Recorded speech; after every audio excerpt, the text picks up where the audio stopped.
Well, hello everyone. Here's Chloe walking on the road. Our campsite we were heading for, unfortunately there's like 4 other people taking up the spot, which is perfectly fine because it meant we got to go exploring for a different spot.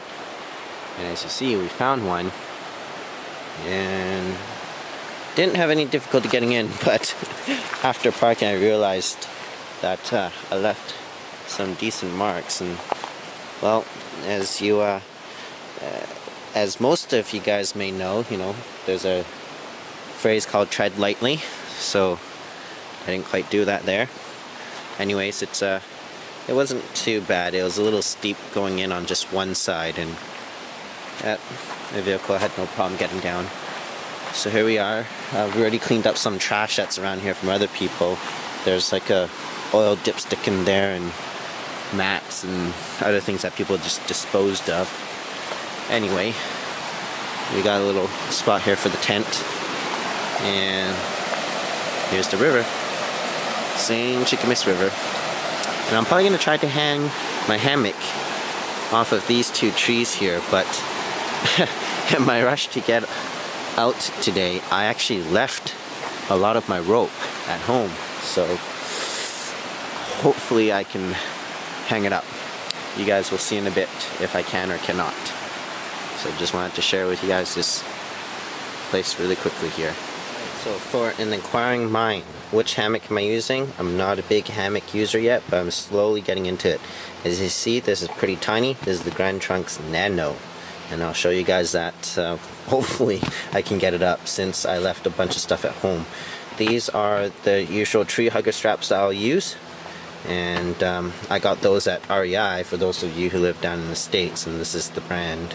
And then these are my micro cords that I usually use. So as you see, the setup can be really, really tiny if you want to go minimal size. I don't have my bug netting with me this weekend, so wish me luck. Hi, Janice.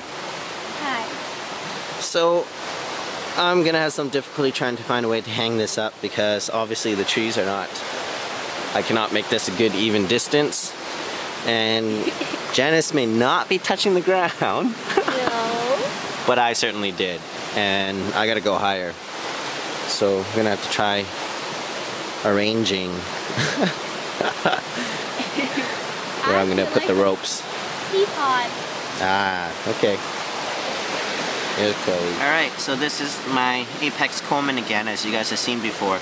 The fuel in my tank right now is a little fuller than what I probably should do, so hopefully we won't have any issues. I'm just burning off the excess bit that has come through. And now we'll turn it on. Okay, here we go.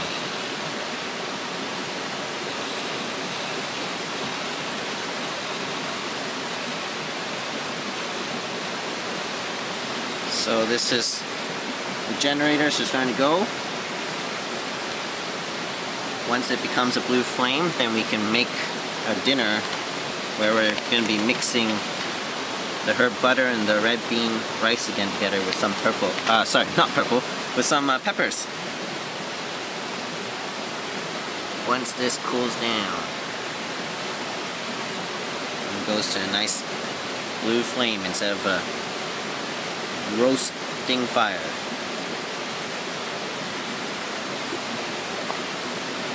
So I did have too much in here, but end up emptying it down a little bit. And just for my own future reference and record, the line with the Coleman, because it's older, I can only fill it up to about here on the tank. And you can see that that's not so efficient for carrying around, but I think it's safe to carry to probably about here. So this is where the safety line is, and you can probably fill it up to about here. Alright, we'll be back. Starting to go blue now. We're ready to cook. There we go. How are we going? Okay. Alright. So I have to remember not to burn myself again, because this lid is really, really hot. Today camcorders are not just 3D, but I don't know how to say it, I guess smellable. You guys won't know how delicious this smells. Yum yum. It's gonna be hot. That's good. It's time to eat. Alright. Bye. So I had my larger rod out, but I already lost all my pieces. It just got snagged in a rock. In this river here, Janice, if you take a video of the river, it's still quite, it's not that clear basically. Lots of silt is still in it. But in this river, there's a lot of trout. You got some chars in here too. And there are some salmon. Now in this river, it's the Squamish River, so they're trying to basically rebuild it because quite a few years ago, I think it was 2003 and 2005, way up on this river, there's a CNN rail, and unfortunately it had an accident and spilled all the sulfur and other stuff into the river and had killed a lot of fish in here.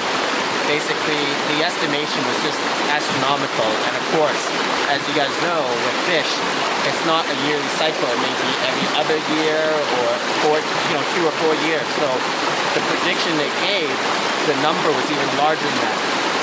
So ever since then, they've been trying to rehabilitate the river with a lot of the trout and the char. So if you catch anything in here, it's a release. This year, as you guys know, there's like an estimation of 35 million pinks to come back. This is one of the rivers where some of the pinks will come back, and we've been allowed to keep a daily catch of 2 here, whereas in other rivers you're allowed up to 4. The reason why we're also doing this video is because right in this spot, right here, if you guys see the shiny little bait here? Now you're catching pinks. Ironic enough, use something that's pink, okay? Don't use silver. Anyways, right here is where we keep seeing a lot of the fish swim over to get over the rapids. So it's pretty cool. We're seeing quite a few chars, so even if I did catch one, it would be released. Have not seen a pink yet. It might still be a little bit too early, but that's what I'm trying to catch, but not with this right now. It's just probably a few minutes ago I lost my other setup, so I just pulled out this rod instead to make the video. So hopefully we can actually show you guys a few fish go over. Better yet is if I can even get a fish. So then if you could turn over there, I think we're connected. Yeah. You get that? Yeah. Perfect. So yeah, so there they are, just swimming upstream. And I think that one was probably a char too. You can't really tell in this water sometimes. So we'll see if we can. Wow. Look at